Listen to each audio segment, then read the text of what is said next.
खरं तर 30 मेला उपोषणाची घोषणा करणं आणि कुठतरी आता आजच त्यांनी गेल्या 8 दिवसापासून मराठा समाजाच्या विविध त्यांच्या स्वयंसेवकाच्या माध्यमातून 500-500 हजार लोकांना त्यांनी फोन केले किंवा तिथं पत्रकार परिषद आहे त्या पत्रकार परिषदेला यावं, परंतु आज 1000 लोक आले नाही आणि जरांगीने वल्गना केली की 29 मेला राज्यातील मराठा समाजाने तिथे यावं आणि 3 कोटी मराठी तिथे येतील.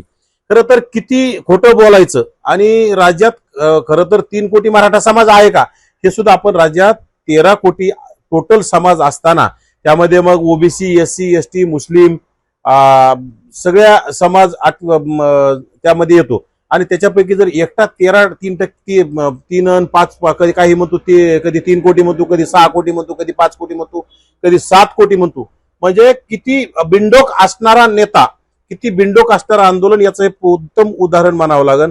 आणि राहिला विषय आज बोलताना जरांगी बोलून गेला की तिथं कुठं ओबीसी आमचा मित्र असू शकत नाही, यांनी 80% जागा खाल्ल्या. त्या भिकारचोट मानसिकतेच्या माणसाला मला सांगायचंय 80% जागा कोणत्या ओबीसीनं खाल्ल्या?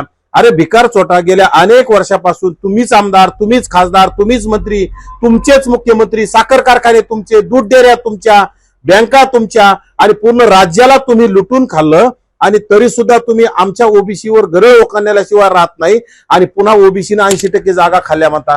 आणि ओबीसी ज्या पदावर गेले ते गुणवत्तेनुसार गेले. तुमच्यासारख्या कुठेतरी घुसखोरी करून ओबीसी समाज कधी गेलेला नाही. ओबीसी समाजाने शिक्षण असेल नोकऱ्यात असेल ज्या ज्या जागा मिळवल्या त्या क्वालिटीनुसार आणि गुणवत्तेनुसार मिळवल्या. आपल्याला फक्त ओबीसीचं राजकीय अस्तित्व संपवण्यासाठी चाललेला हा खटाटोप आहे. आणि विशेषतः हे आंदोलन तत्कालीन मुख्यमंत्री आणि आता राज्याचे उपमुख्यमंत्री असणारे एकनाथ शिंदेच्या आदेशानं शरद पवारांच्या आदेशानं, कारण एकनाथ शिंदेचे अनेक मंत्री जरांगेला येऊन भेटतात आणि त्याच्यानंतरच हा 5वी नापास भिकारचोट जरांग्या आंदोलनाची भूमिका घेतो, आंदोलन सुरू करण्याची वल्गना करतो, आंदोलनाची तारीख देतो आणि जर मंत्री नाही भेटलं तर मेल्यासारखा पडून राहतो. कारण की त्याला रसद देण्याचं काम चावी देण्याचं काम तत्कालीन मुख्यमंत्री आणि राज्याचे सध्याचे उपमुख्यमंत्री असणारे एकनाथ शिंदेकडून होता. एकनाथ शिंदेला मुख्यमंत्री होण्यासाठी घाई गडबड झाली आहे. त्यासाठी एकनाथ शिंदे वेळोवेळी राज्य सरकार अस्थिर करायचं, राज्यामध्ये दहशत निर्माण करायची, राज्यामध्ये ओबीसी मराठा सातत्याने वाद निर्माण ठेवायचा आणि मराठा समाज आपल्या बाजूने कसा येईल यामध्ये मग ओबीसीचं ज्या 18 पगड जातीतील 12 बलुतेदार 18 आलुतेदार ह्या समाजानं गेल्या अनेक वर्षापासून अन्याय सहन केलाय. ह्या समाजाची मान कापून घेण्याचं काम, ह्या समाजावर पुन्हा अन्याय करण्याचं काम एकनाथ शिंदेच्या माध्यमातून होतोय. राहिला सायला शरद पवार गटाचे खासदार, शरद पवार गटाचे आमदार आणि काही अजितदादा गटाचे सुद्धा आमदार याला रसद देऊन ताकद निर्माण करण्याचं काम करताय. हे अत्यंत चुकीचं आहे. ओबीसी समाजानं जागं झालं पाहिजे. ज्यांनी एकनाथ शिंदे असतील किंवा शरद पवारांचे काही खासदार असतील, शरद पवारांचे आमदार असतील, अजित पवारांचे आमदार खासदार असतील, ह्या लोकांना येणाऱ्या काळात जागा दाखवणं गरजेचं आहे. कारण की सत्तेत जाताना आपली यांना मतं लागतात आणि सत्तेत गेल्याच्या नंतर ओबीसीच्या विरोधात सातत्यानं षडयंत्र करण्याचं काम एकनाथ शिंदे, शरद पवार गटाचे नेते, एकनाथ शिंदेच्या गटाचे मंत्री अनेक तिथे येत आहेत. यामध्ये उदय सामंत असेल, त्यामध्ये शंभूराज देसाई असेल, संदीपान भुमरे असतील, त्यामध्ये प्रताप सरनाईक सारखे मंत्री अनेक वेळा येऊन जरांगेला भेटतात आणि जरांगेचं तिथून पुढे आंदोलन सुरू होतं. हे म्हणजे एकनाथ शिंदेच्या ताकदीवर चाललेलं आंदोलन आहे.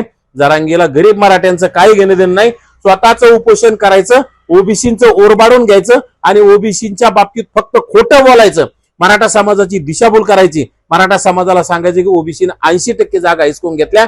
त्या सपशेल चुकीचं आहे. आज राज्यामध्ये सत्तेत कोण आहे, राज्यात आमदार कोणाचे जास्त आहेत, राज्यात खासदार कोणाचे जास्त आहेत, राज्यात मंत्री कोणाचे जास्त आहेत, नगरसेवक कोणाचे, नगराध्यक्ष कोणाचे असतात. अरे भामट्या जरांग्या, खरं तर तुमचे नगराध्यक्ष पदाच्या जागा, महापौर पदाच्या जागा, जिल्हा परिषद अध्यक्ष पदाच्या जागा मूळ ओबीसींच्या तुम्ही खाल्ल्या आणि तुम्ही ओबीसीने आमच्या जागा बळकवल्या म्हणता. भिंडोक भिकार चोटा, तुला कळालं पाहिजे आपण काय बोलतोय काय नाही. परंतु फक्त वाद निर्माण करायचा, ओबीसी समाजाला अस्थिर करायचं, ओबीसी समाजाला भयभीत करण्याचा चाललेला हा षडयंत्र आहे. आणि राहिला विषय उपोषण, जरांगेने 30 तारखेपासून उपोषणाची जरी घोषणा केली असेल तर म्हणजे राज्याच्या गृह विभागाला आणि राज्याच्या मुख्यमंत्र्याला माझी कळकळीची विनंती आहे, या भिकारचोट जरांगेच्या आंदोलनाजवळ उपोषणाजवळ सीसीटीव्ही कॅमेरे लावा, याच्याजवळ याच्या लोकांना स्वयंसेवकाला एंट्री देऊ नका. याला सगळ्या गोष्टी तुमच्या शासनाच्या अधिकारी, शासनाच्या कर्मचाऱ्याच्या माध्यमात झाल्या पाहिजे. याच्या तपासण्या सरकारी डॉक्टरांकडून फक्त झाल्या पाहिजे. नाहीतर ह्यो गोधडीतून काजू खाणारा गोधडी योद्धा ह्यो आणि खाऊन पिऊन उपोषण करणारा, खरं तर हे 2 दिवस ओरिजिनल उपोषण केला तर याचे डोळे पांढरे करून कोपऱ्यात जाऊन पडणारा योद्धा आहे. त्यामुळे याच्या उपोषणाजवळ सीसीटीव्ही लावणं गरजेचं आहे. याच्या उपोषणाला पूर्ण अधिकाऱ्यांच्या निगराणीखाली उपोषण करावं. आणि नाही केलं तर नक्कीच आम्ही तिथं जाऊन सीसीटीव्ही लावले का नाही ते सुद्धा पाहणार आणि जरांगेचा जशाच तसं उत्तर देण्याचं सुद्धा आम्ही काम करू. जरांगेला जशाच तसं जरांगेचा कार्यक्रम करण्याचं सुद्धा आम्ही काम करणार आहोत. जरांगे आंतरवालीत बसतोय, आम्ही सुद्धा कुठेतरी बसू, परंतु आम्हाला आमच्या सरकार आमच्यावर काही अन्याय करत असेल तर आम्ही बसू. आम्हाला विनाकारण आम्ही याच्यासारखा कोणाचाही द्वेष करत नाही, कुठल्या जातीचा द्वेष करत नाही.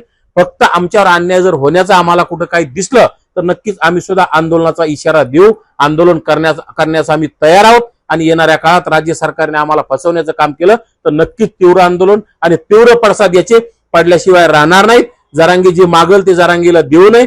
जरांगेचं उपोषण कडक सीसीटीव्हीच्या कॅमेऱ्यात करावं आणि सीसीटीव्ही कॅमेऱ्याच्या निगराणीत आणि सरकारी डॉक्टरांच्या तपासणीच्या निगराणीत व्हावं. आणि नाही झाल्यास आम्ही याच्यावर नक्कीच आम्ही आंदोलनास तयार राहू आणि जरांगेच्या आंदोलनात आम्ही तिथं जाणार. सीसीटीव्ही कॅमेरे लावले की नाही ते पाहणार, सरकारी डॉक्टरांकडून तपासण्या होत्या का नाही ते पाहणार आहोत.